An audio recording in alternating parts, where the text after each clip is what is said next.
Section 3. You will hear a tutor talking to a student about a case study. First, you have some time to look at questions 21 to 25.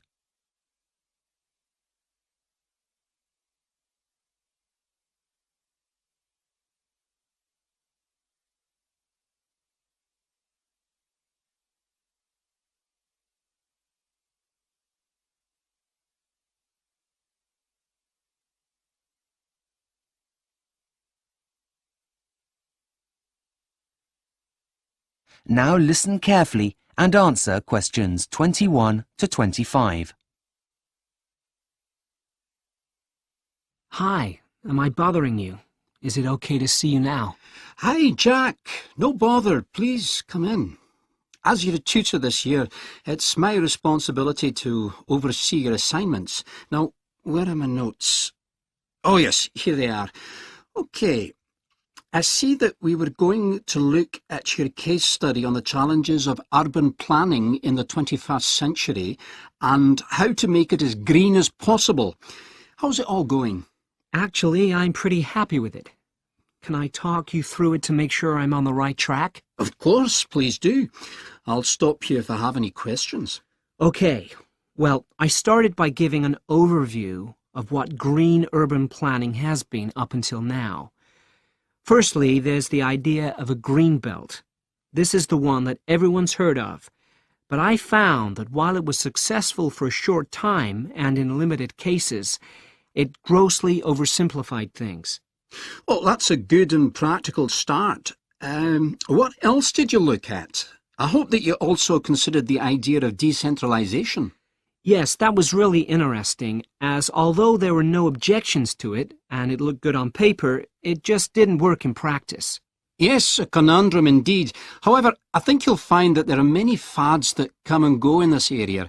It isn't the first, and it won't be the last to simply disappear off the face of the planet. Well, this is all very good so far. What did you look at next? I then researched the 1960s fad of building new towns on new sites, but I found that although there are isolated cases of success, they tended to cost too much time and money to build. Keeping to that theme, have you considered the idea of brownfield sites? That is, sites that previously had another use, being converted into residential areas. Like the idea of buildings that were once banks being turned into restaurants, that kind of thing. Yeah, that's right.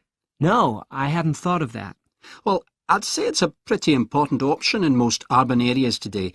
Even though there have been issues with safety, if the land were contaminated in any way, at least it tends to attract no objections from local residents. Okay, thanks.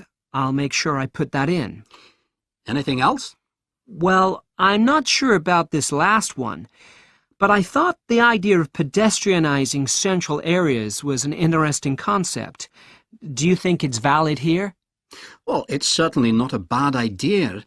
The only thing is that it would probably intensify the problem of congestion in inner city areas and would disrupt local residents' sleep if the construction work were to happen during the night. The use of loud excavators to repave the area would be inevitable. Yes, I take your point. But in some older cities, I think it's one of the few viable options. Well, as long as you state that, then it can definitely be included. Before you hear the rest of the conversation, you have some time to look at questions 26 to 30.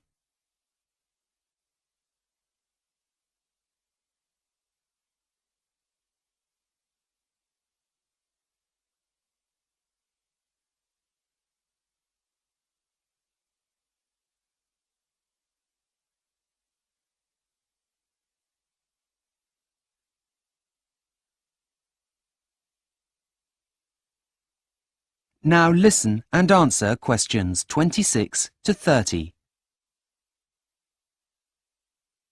Okay, so that's my introduction to urban planning sorted.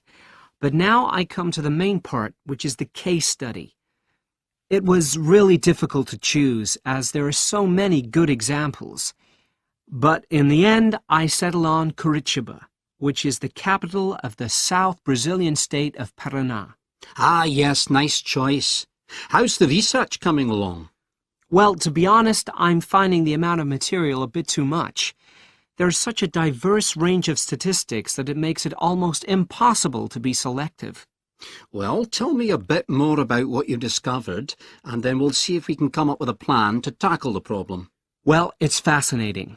Local authorities managed to achieve so much since the 1960s, principally because, rather than waiting for central government initiatives, they chose a cohesive strategy where residents were consulted. Then they took their ideas and implemented them into local government planning to come up with a plan everybody was happy with. A bottom-up approach. Do go on. Well, the transport system is a real example of the town's eco-friendly image.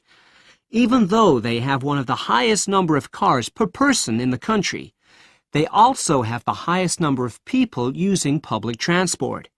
This is because poor and elderly residents are able to benefit from a social fare that allows them to use the system for less. This has led to low levels of pollution, which also encourages citizens to use bicycles more.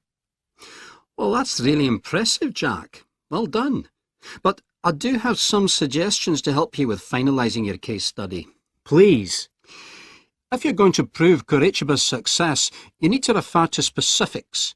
You mentioned pedestrian-only areas in your introduction. How about that? Yes, okay. And what about the amount of parking for all of those cars? I didn't come across that in my research, but I can look it up. Yeah, I think it's important. And what about considering where people live in relation to their place of work?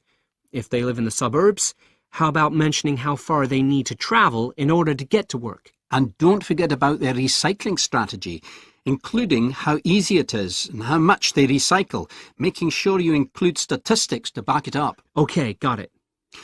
All in all, Jack, you've really done your homework, and I very much look forward to receiving your final draft. Thanks, Professor. You've been a great help. That is the end of section 3. You now have half a minute to check your answers.